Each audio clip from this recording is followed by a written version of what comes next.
Okay, everybody here? Bob, you can jump around there. Anyway, this is a 19. The design is a 1933 Pietenpol air camper. It was a home-built airplane back during the Great Depression when people couldn't afford to fly. These were a great way to for anyone with low means to build their own airplane. So there was kind of a challenge set forth that said automobile engine could not be used successfully in an airplane. Too heavy, not enough horsepower. So Bernie Pietenpol, when the Model A engine came out in 1928, he took one, he got all the parts, he put one together, and he figured this was the best possible airplane engine to be used. You know, an automobile engine to be used as an airplane engine. So it is definitely a cast iron. It's kind of heavy, but it puts out 40 horsepower at a very low RPM and a lot of torque. So it has some great advantages. It didn't need to be reduced on the propeller drive. It's directly off the crankshaft, so it doesn't turn very fast, but it puts out a good 40 horsepower. It'll carry 2 people. So this is a Model A Ford engine, and there's a lot of them being used today. But what they would do is they take it out of the car, and where the transmission went and the flywheel, they turn it around, and that's where the propeller was mounted. And where you used to crank it is where the magneto goes on. So this is magneto ignition, single ignition, but a wonderful, wonderful engine. Not many mods needed to make it fly. So the airplane itself most of them were all wood. So metal was kind of hard. Welding and all that stuff was kind of a tricky thing. But for a basic, person on the street, woodworking, pretty much anyone could do woodworking. So they were all glued together, and it's a pretty basic, simple airplane. There's more now being built than ever because it's a cheap, honest, good flying airplane. I had one. I flew one for a decade on skis in the winter. It was they're just a sweet flying airplane. They're hard to get into. The older you get, you'll find this out, the harder it is to get into the front cockpit of these things, even in the back cockpit. You know, when you're young, you just jump right in and out. But they are definitely tight to get into. But Bob's going to talk about the history of this very airplane. Western New York, Central New York was a donation here. But it hasn't flown yet. You notice there's a propeller missing, so we've got a new propeller getting made, and this year it'll have its first flight. It's all the bugs. They got one little bug on the fuel system. It's a little bit of seeping, leaking, but it's going to be ready to fly soon. So as far as that goes, does anyone have any questions on the design? You're a Cub fan. Yeah. Do you call this the predecessor of the Piper Cub? Yeah, the Cub was kind of built as a trainer, great flying. I mean, this could be a trainer, but I think it was more just to get the average person off the ground. So that was the idea behind the thing. So actually, at a certain point, it was illegal to build your own airplane. In the mid-30s and on, right till World War II, it was illegal to build an airplane. And that didn't change until after World War II. And the EAA didn't start till like 1953, they got together. So I don't know if I consider that a Cub, maybe. In the home-built world, there was probably more of these built than any other airplane.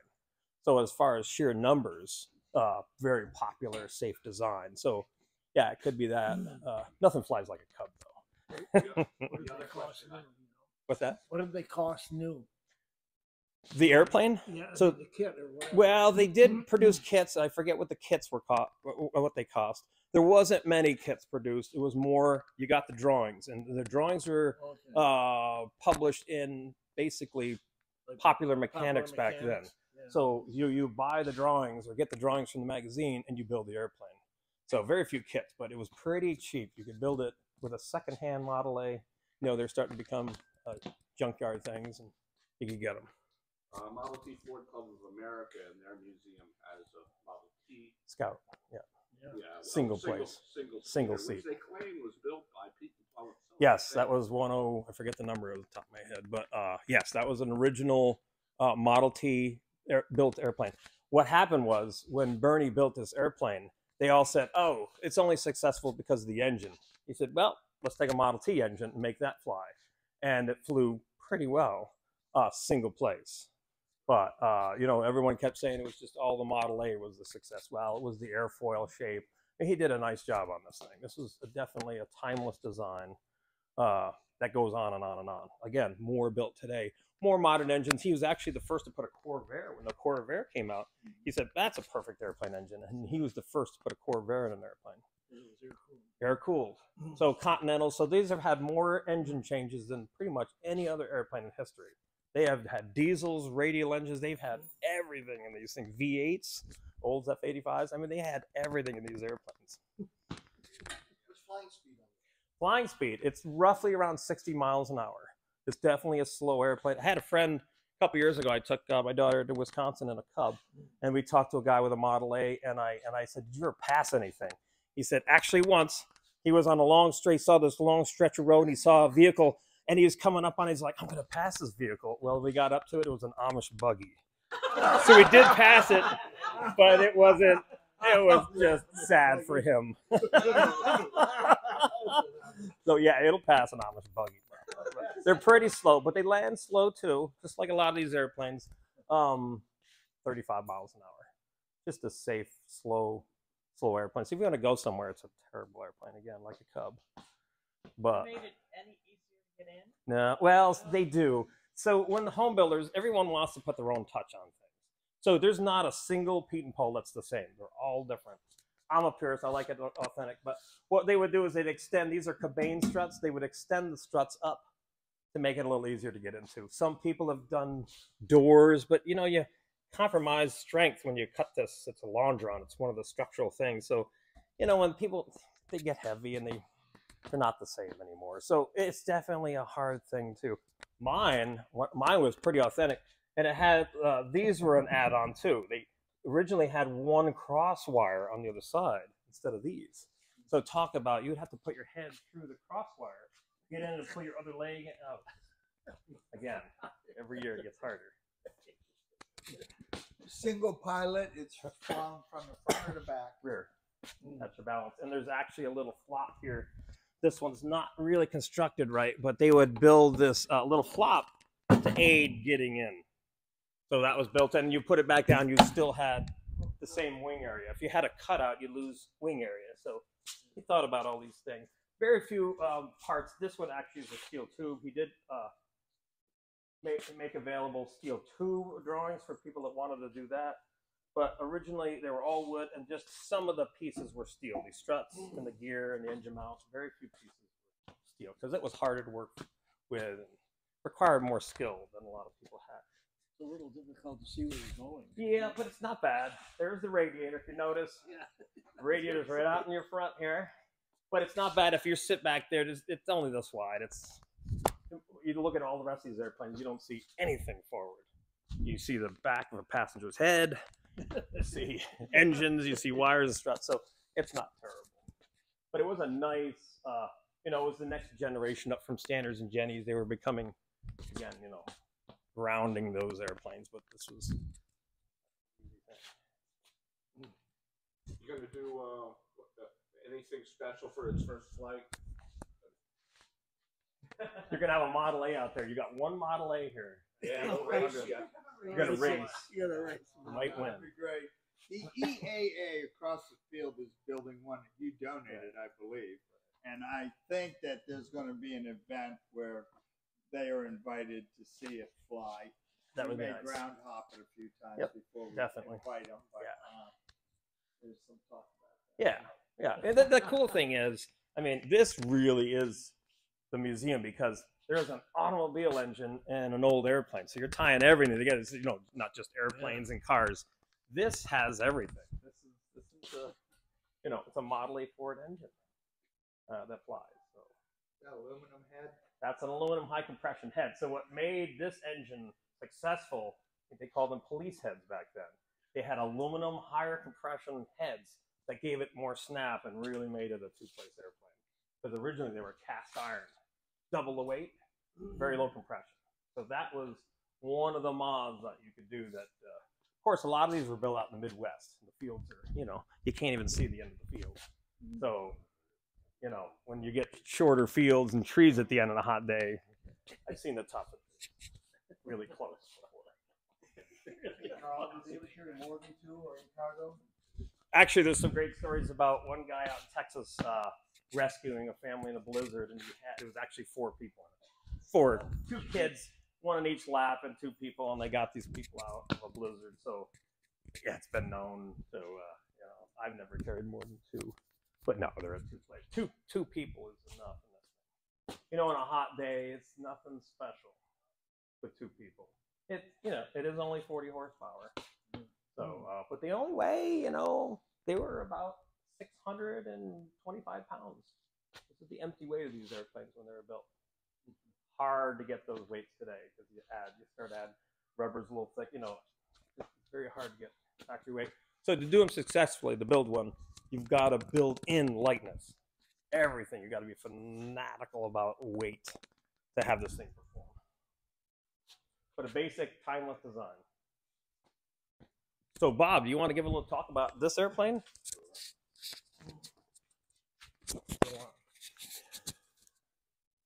Like Karl was saying, this airplane was built in upstate New York, and it was actually built by a friend of mine. And when he was building it, I was about 9 years old, and I helped work on it. So it's kind of an airplane that's been following me around. The gentleman that built it was Barney Fox, and he had a similarity with Bernie Pietenpol that neither one of them knew how to fly when they built their first airplane. And he never did, well, he had one ride in this airplane, but he never got to fly it. The gentleman that test flew it was, his name was Sonny Dillman, and he really liked the airplane. So he traded a Cub project for the Pietenpol. And actually, that Cub was the airplane I made my first solo flight in. But Barney wanted to do everything himself, and he had been building all kinds of things for neighborhood kids, like bicycles, and even built some motorcycles and cars, and even a pedal boat at one time. And so he wanted to do everything himself, got the plans, started building the airplane. And it came to the propeller, and that's kind of a difficult thing to do. Originally, propellers were made of a single piece of wood. And they found that using laminations would make it stronger. So he was going to build one with the laminations in it. And to get the right shape for the pitch, and you have to have a twist in the prop where it has less pitch on the tip because the tip's going faster.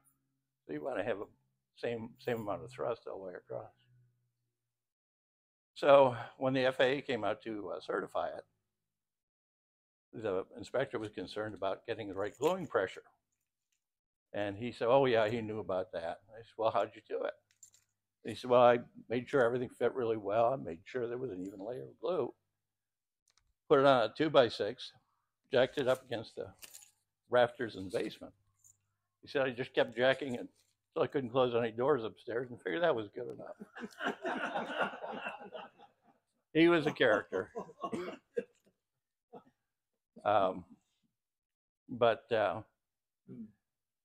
When I was conservator here, one Sunday, a couple came in. They said they wanted to donate an old airplane, and would the museum be interested? So I asked them what it was, and they told me a little bit about it. And the gentleman looked vaguely familiar, but I couldn't place who he was. And he started telling us stories about his father, who was Sonny Dillman. And when I figured it out, we hadn't seen each other in 40 years. And so, yeah, we gladly take the airplane. So it's a good training airplane, not only for the beginning flyer, because a lot of the people that built the airplanes didn't know how to fly and taught themselves. And for the museum, you have the same thing as like the standard here. You have tail skid, no brakes, low horsepower to weight ratio. So, this is a good trainer from like the Stearman to some of the older airplanes. So it's, I think it'll be a great airplane for the museum. Any questions? Was that farm that we went out and picked up the remains? Was that the same place that you had been as a child? No, it was close, but Okay. but that was actually where Sonny Edelman lived. Was in that on that farm. Yeah, there was a couple more airplanes packed Yeah, away in right. sheds. Yeah. Yeah. Yeah, they were collectors, and they had all kinds of pieces and parts from all different kinds of airplanes. Beautiful country. Oh, it was. It was nice having a runway in your backyard too. Yeah. All they had to do was cut the corn out. That's right. Instant run. That's right. Any other questions? Well, thank you. Thank you. All right, Bob. Tell you what, if you go around the front, we'll talk about that pup road. Leave them right on. It's still on. So if you want to walk around the front, you can look in the front. The coolest part about that airplane is the engine also.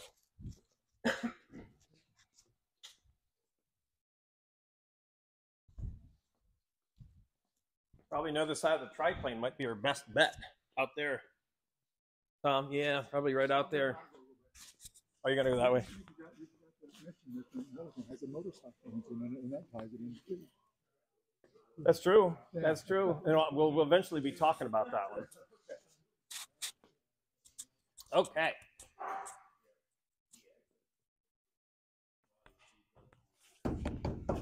So, I bet you guys didn't know this thing did this. Have you seen this before? Yeah. Did you know this thing's spun around? It's not broken. If it is, we'll tell David. He'll fix it. But that's a rotary engine. So anyway, this is a 1916. It's a replica of a 1916 Sopwith Pup. The Pup name was not an official name. This was based on an earlier design that was a two-place version, and they call it the 1.5 strutter. So this became the fighter version, and it was a very smaller version, and so they called it the Pup. So it was actually the Type 97 Scout, but it was called affectionately by these pilots the Pup. And it is considered one of the finest flying machines of World War I. It's a light airplane. This thing lands just a little over 30 miles an hour. It's a very slow landing airplane. It's very docile, it's very easy, very aerobatic. In World War I, these kids were flying these things. There are records of them going up to 18,000 feet in World War I on some missions. Not many, but no parachute, no oxygen, no heat. Pretty amazing. And they did, they were a single gun, kind of a low horsepower. This is an 80 horsepower Lerone rotary engine, one of the original engines for it. So they did okay, and as the Germans started developing higher horsepower fighters and twin guns, they would hold their own at altitude, but as soon as they got down low, they were fighting for their lives. So, by 1917, these were pretty outmoded. The one good thing about the airframe itself was being so slow landing. It's the first airplane to take off and land on a moving ship.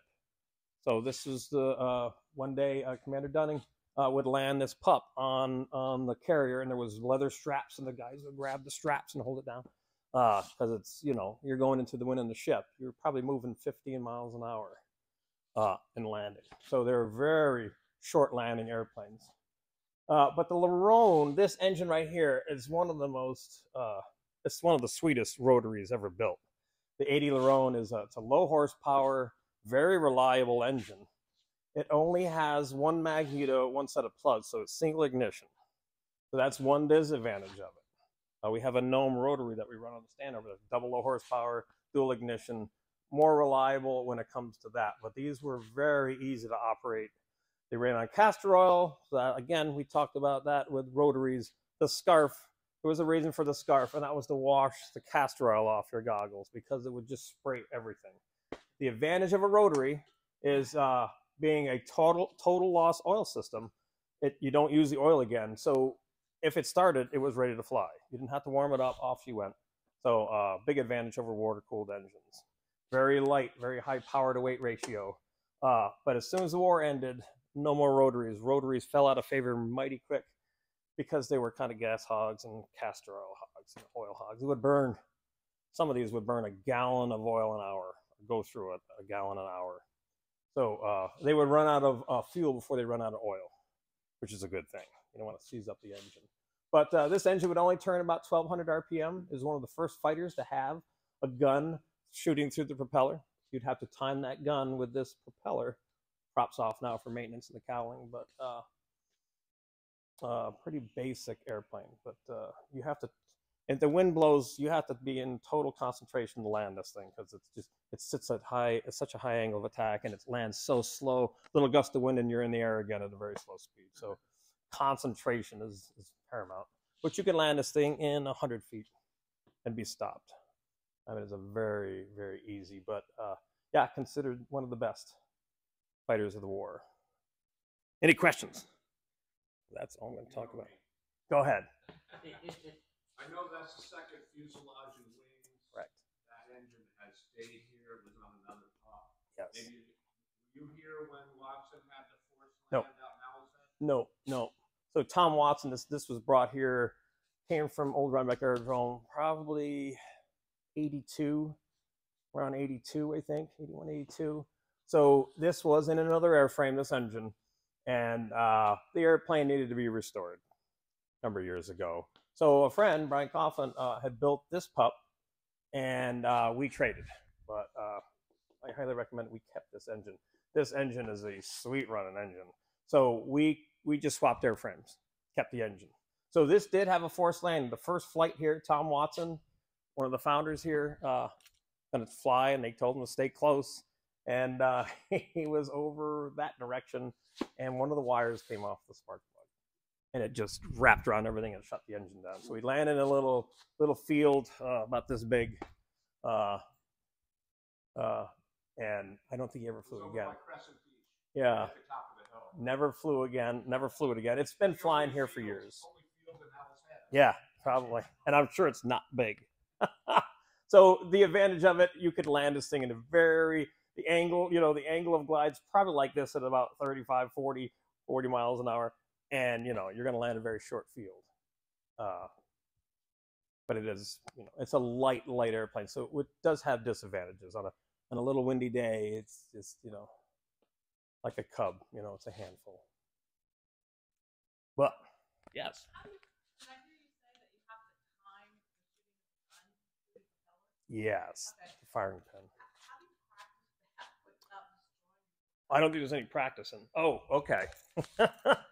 It's scientific by then. It had to do with the firing pin, and if that blade was in the way, the firing pin could not engage. So, and I think this constant echo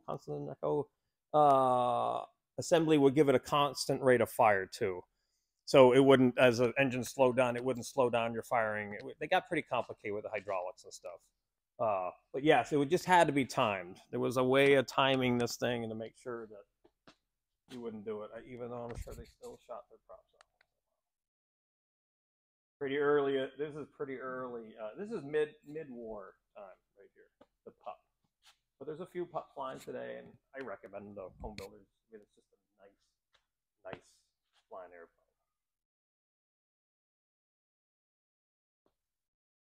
Anybody? Not a single question. All right, we got enough questions. All right, I guess that does it. Back to work.